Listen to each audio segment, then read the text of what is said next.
Francis visits Egypt, bringing a message of peace for Christians and Muslims. As Kenya prepares for its August elections, we examine the country's political landscape.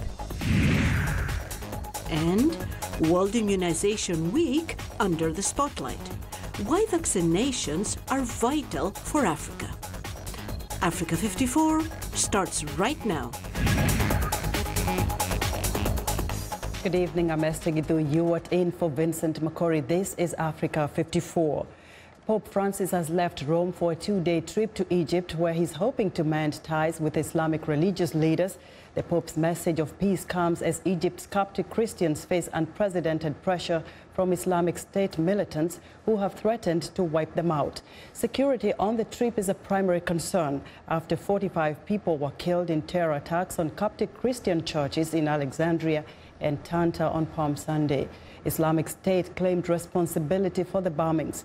Pope Francis insists on using an ordinary car during his 27-hour in Cairo as he continues to shun armored limousines in order to be closer to the people.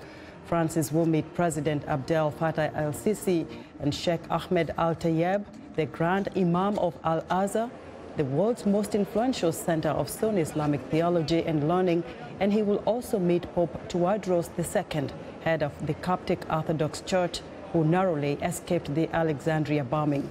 Egypt has deployed extra security personnel during the papal visit to the country. Kenya is gearing up for the general election scheduled for August 8. Voters will choose the president, his deputy, and members of parliament. Incumbent President Uhuru Kenyatta will face off the opposition leader Raila Odinga. This comes after NASA, a coalition of opposition parties, Thursday named Odinga as its flag bearer on Monday. During his Jubilee's party primary elections, President Kenyatta promised decisive action to curb election-related violence, which still haunts Kenya because of the ethnic clashes that followed a disputed presidential election 10 years ago. Odinga has warned there will be mass protests if this year's elections are rigged. During the 2013 general elections, in which Kenyatta clinched a narrow victory, electronic tallying equipment failed, raising concerns of fraud, and the opposition, then led by Odinga, challenged the outcome in the Supreme Court, which upheld the result. Now, joining me in the studio is Sharon Anyango Odhiambo of the Southern Voices Network for Peace Building and a scholar at Woodrow Wilson Center. Sharon, welcome to Africa 54. Thank you. Now, Sharon, you are doing research on Kenya's election, and the campaigns are pretty heated up on all sides. And we hear of political tensions going on at this time among the voters. What's your perspective so far? Okay, the tensions are there because right now we have the primaries that are coming up to a conclusion. So you find in the primaries, most politicians are seeking to get a seat because after you've gotten the party ticket, it's like an easy way to get to the ballot and win the elections. So for me, my perspective is that it will be a test of the institutions, especially the police and the judiciary, because we've had a lot of chaos that have been happening. So we really want to see what are the police doing, especially to these people who are causing riots in most polling stations. And also for the judiciary, there's been a lot of disputes regarding the primary elections. So it will be really interesting to see the time period they take to solve those pending issues. Now, Sharon, you also focus on the role of the media in Kenya, and it plays a huge role in the election, as we've seen in the previous elections. What are your greatest concerns, and what do you expect of the media in Kenya? First, let me start by appreciating the media. They have really learned a lot basing from the experience in 2007. And one thing that I'll appreciate, especially they are doing right now, is that with social media, especially when the primaries were happening, there were a lot of results which were going around.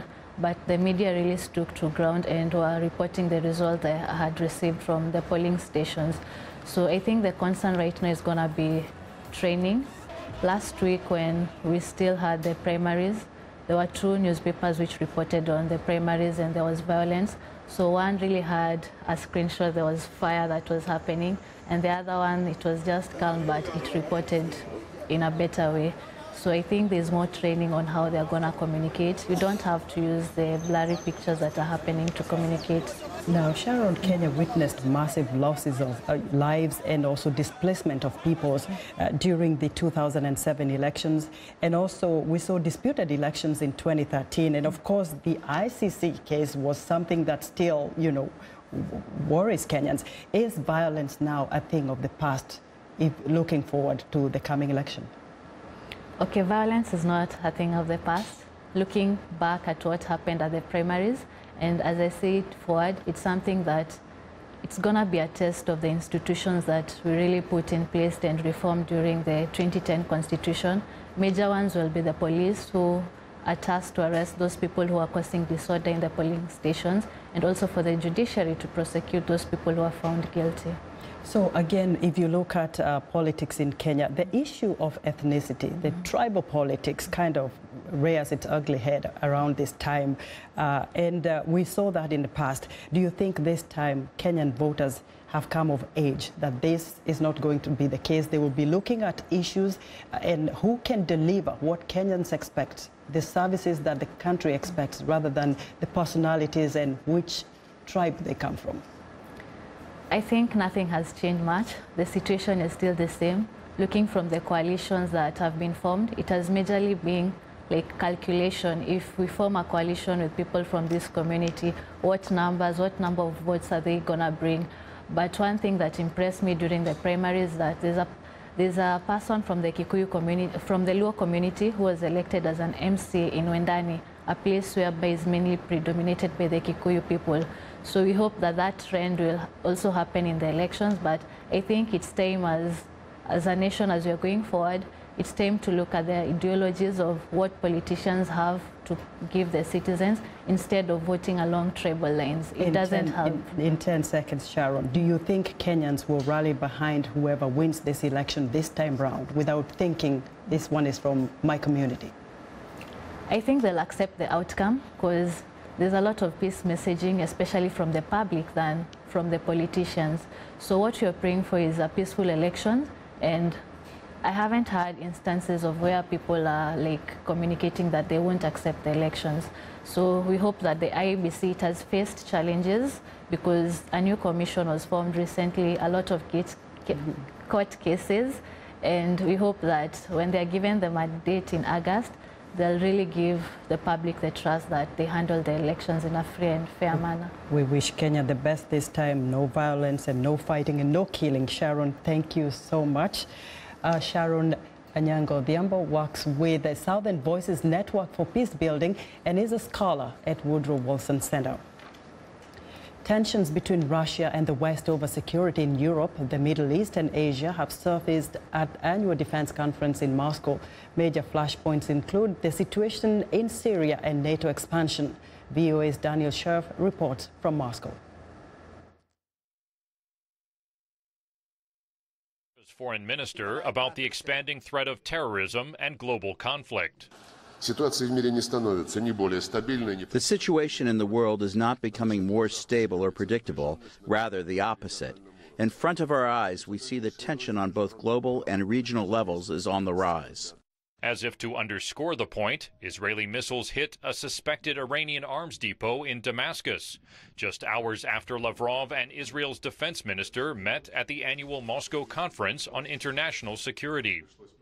Those airstrikes also symbolize the complicated nature of the Russian-Israeli relationship, says analyst Alexei Malyshenko via Skype. Russia is playing a very difficult game between Israel and Iran. It creates some problem, but anyway, I think that similar situation will continue. So Russia will keep the normal relations with both countries. Russia says it wants a global alliance against terrorists and is fighting them in Syria, just like a U.S.-led Western alliance has been doing. But Western and Arab states say Russia is defending Syrian President Bashar al-Assad and blame him for a chemical attack on civilians that Moscow and Damascus blame on Syrian rebels. The Western alliance wants Assad out of power, but the Kremlin fears losing its ally in Damascus would mean losing regional influence. Maybe the problem of Bashar al-Assad, its presidency, is the most painful problem for Kremlin, because indeed Indeed, it has to be replaced, and Putin and the Kremlin, they understand it. That's no doubt. But anyway, by whom it's possible to replace him? Who will come instead of him? This is a problem. Another problem, according to Russia's defense minister, NATO's gradual expansion into Eastern Europe. NATO is a military and political bloc and not a group of stamp collectors. It follows a course of projecting its power and bringing more and more states into its orbit. United States fighter jets this week arrived in Estonia and British Typhoon jets in Romania as NATO reassures members concerned about Russian aggression. Russia says Montenegro's imminent membership in NATO will strengthen the Western defense alliance's control over the Balkans. Opponents of the move fear a clash with Russia. Trust is almost completely eroded between NATO and the Kremlin, says analyst Peter Topichkanov via Skype. It's all started from Yugoslavia in 1990s, but then Georgia war, NATO extension, missile defense programs, United States and NATO, and of course the most recent and the most important thing was the Crimea annexation by Russia. On East Asia, President Vladimir Putin and visiting Japanese Prime Minister Shinzo Abe discussed North Korea's nuclear program.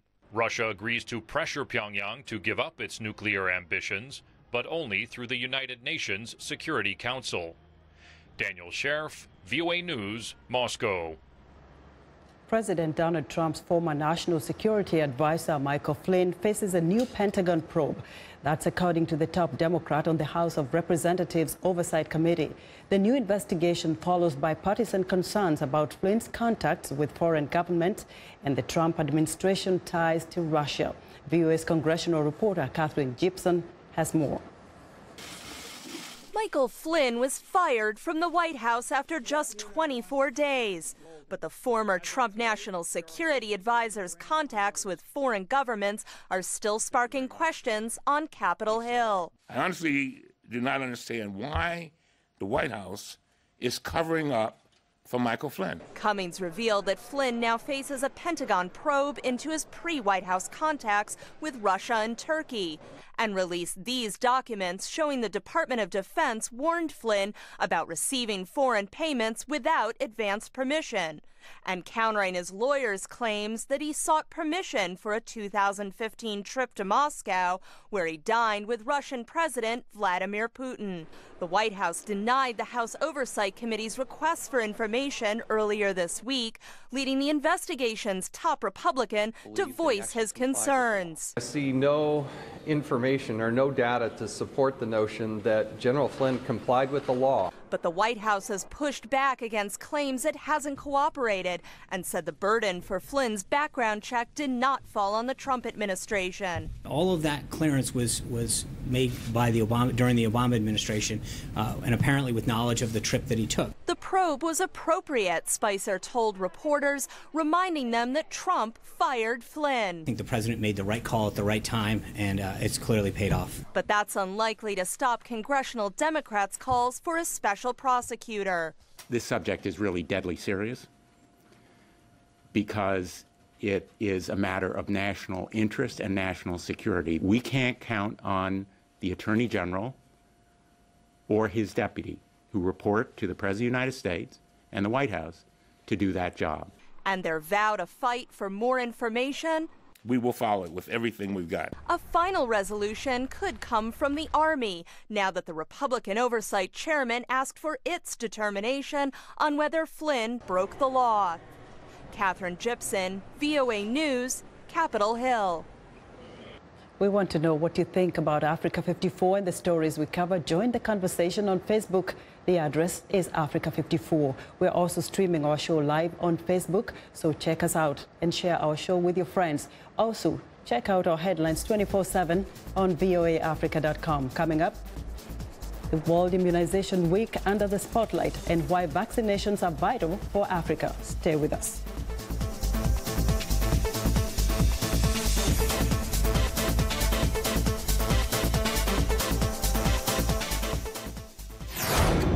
This is BizBeat. A taste for the sweet life motivates Yamashita Takahiro. He says, had I remained in Japan, the pastry-making courses there would have been tailored for Japanese people and would not have taught authentic French pastry.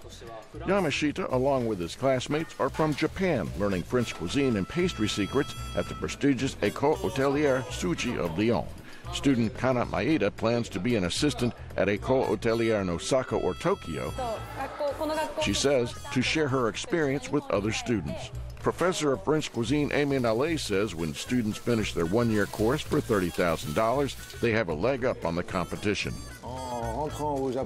He says the time these Japanese students spend learning in France puts them 4 years ahead of others taking courses in Japan. And these students get a list of restaurants ready to hire those graduating from the École Hôtelière in Lyon. For VOA's BizBeat, I'm Philip Alexio.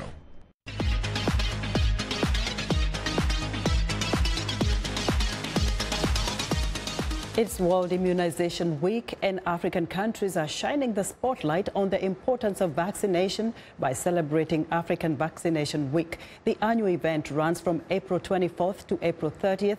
The theme this year is Vaccines Protect Everyone, Get Vaccinated. Africa 54's health correspondent Lino Mudu spoke to Dr. Ayo Ajayi. He's the director of the Africa team at the Bill and Melinda Gates Foundation. She asked him about the significance of African Vaccination Week.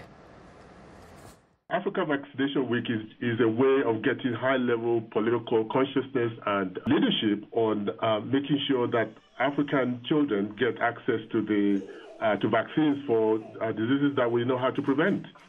It's a way of reminding Africans that we're not there yet, that we need to do more to make sure that we vaccinate our children, to make sure that we enable them to survive diseases that we already are able to prevent. This is critical because the statistics say across Africa, 1 in 5 African children do not have access to the basic vaccines that could prevent child mortality. What do you make of this? We're not committed enough. Because, the benefits and the impact and the effectiveness of vaccines are not controversial at all. What's even more incredible is the fact that as a preventive measure, it's the most cost-efficient investment that any government can make. Because $1 that you invest in childhood vaccinations returns $44 in economic and social benefits. I mean, that's compelling. So tell us, what are some of the barriers to vaccination on the continent? We talked a little bit about the political commitment and the leadership. Then we'll have to talk about the funding. In many of these countries, the governments, they're not able to afford it completely. That's the role that Gavi was set up to fill. Some countries are going to be starting to graduate from Gavi. For those, it's particularly important to make sure that the domestic resources are available to fill the gap that's going to be left. So you've got funding, you've got political commitment, you've got the health systems in the country. You can only go so far as to the weakest link in the health systems. And in many countries, the health systems are quite fragmented and not as effective as they should be, which is why, we still have to resort to campaigns in some instances. Do you see a shift in leaders' behavior in terms of how much they see the importance of vaccination? But the consciousness is there already. I think you remember that a year ago, here in Addis, they got together to make pronouncements during the vaccination week when they promised to support universal access to immunization through what is now called the Addis Ababa Declaration. The energy and the effort to get to this kind of a declaration is important. But what's more important is what happens after that. And I think that's where more political will is important. You talked about the Addis Declaration on Immunization, and it includes 10 commitments and 4 calls to action. And it was endorsed by head of states on 31st of January this year. Where do we go from here? The population have to demand some of these services and bring their leadership to account. This has got to be a push and pull. The governments are committed, the political leadership are committed, but there's a lot of competing demands on their resources. And if no one is watching, they will skip this one too. And that happens from time to time. What we would need really is a ground movement that really, in each country, that pulls, that makes sure that this is in every budget. Their vaccine coverage programs is fully funded, and that whatever assistance they need in strengthening the systems for delivery to reach the most excluded people is also put into place.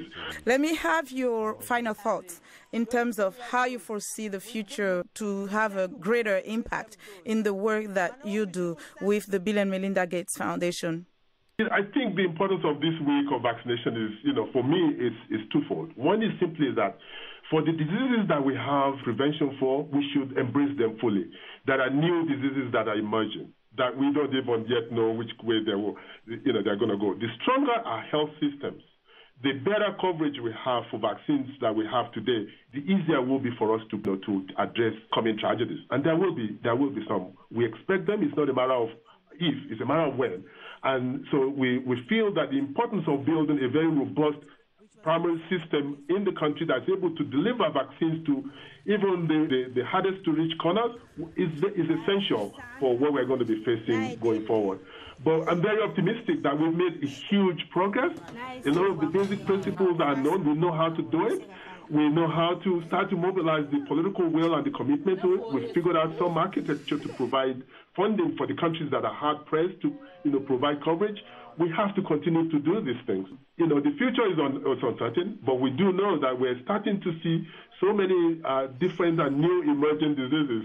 We need to be much more effective with the ones that we know how to deal with. Dr. Ayo Ajayi, thank you so much for joining us today. Thank you.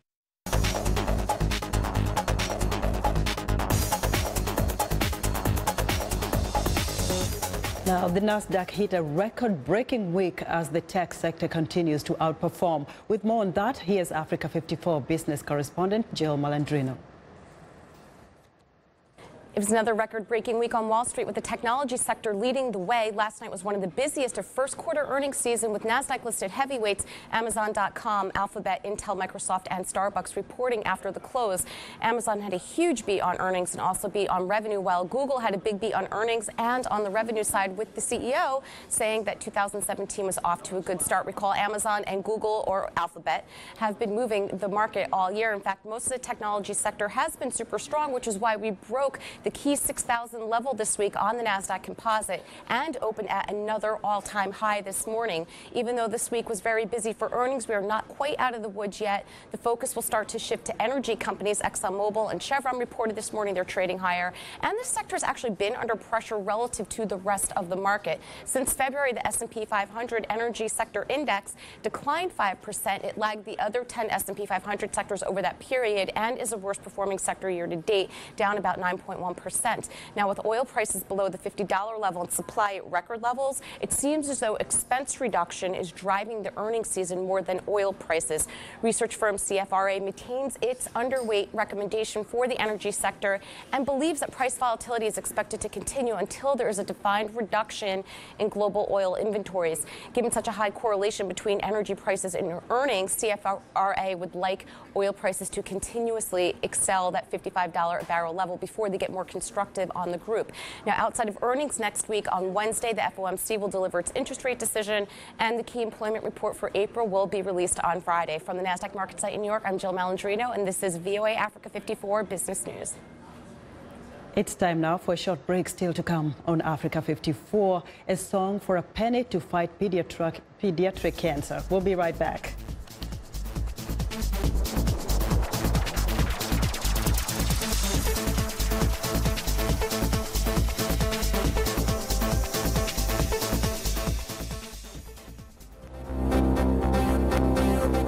If you've just joined us, I'm Mariama Diallo, and here is a quick recap of today's headlines.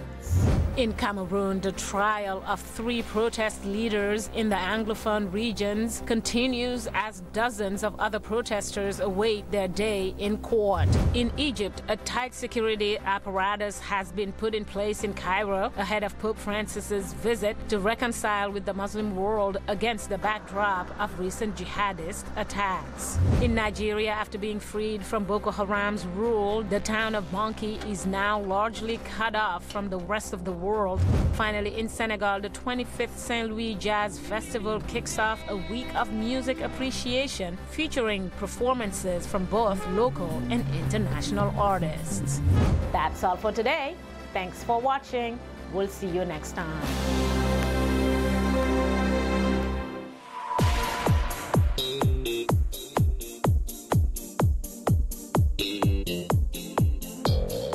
It started as a song for a penny campaign by a renowned Malawian gospel singer. Now he has raised more than $10,000 in donations for the country's pediatric cancer ward.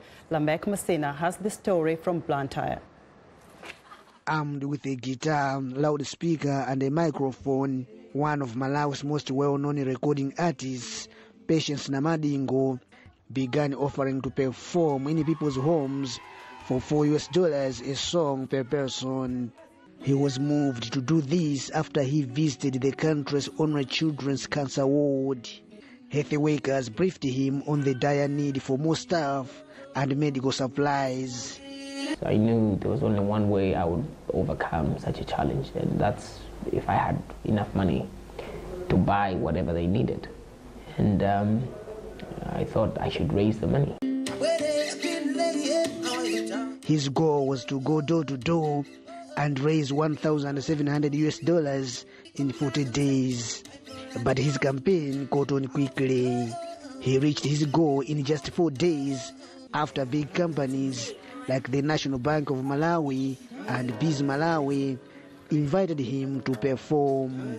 Namadingo increased his target to $7,000, but 6 days later, he had reached that too.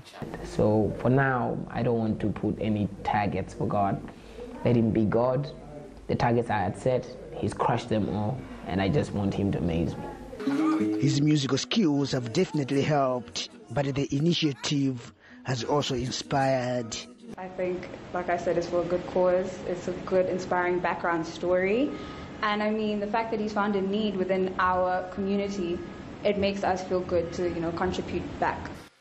More than 300 children with cancer seek treatment at the Queen Elizabeth Central Hospital every year. The ward has just a 25-bed capacity. The nurses say they lack sheets, needles and other supplies. Malawi also suffers from a serious nurse shortage. 65% of nursing positions nationwide remain vacant due to lack of funds. As of now, we are 7, but for this ward to be 7 nurses, it's not all that enough. And in the night, it's busy because there is one nurse on night duty.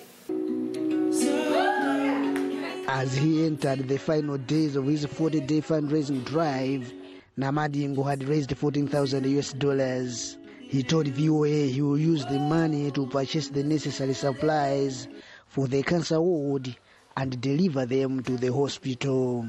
Lamek Messina for VOA News, Blantyre, Malawi.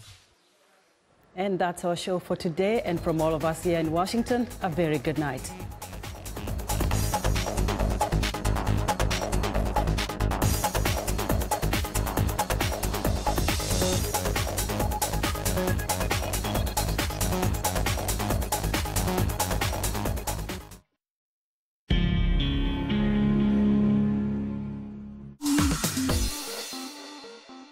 Welcome to English in a Minute. A lot of idioms in American English come from sports. Here's one that comes from baseball. Keep your eye on the ball. Let's learn how to use this expression when not talking about sports. Hey, Jonathan, how is your Arabic class going? It's going okay. I'm not studying as much as I should be. Jonathan, you had better keep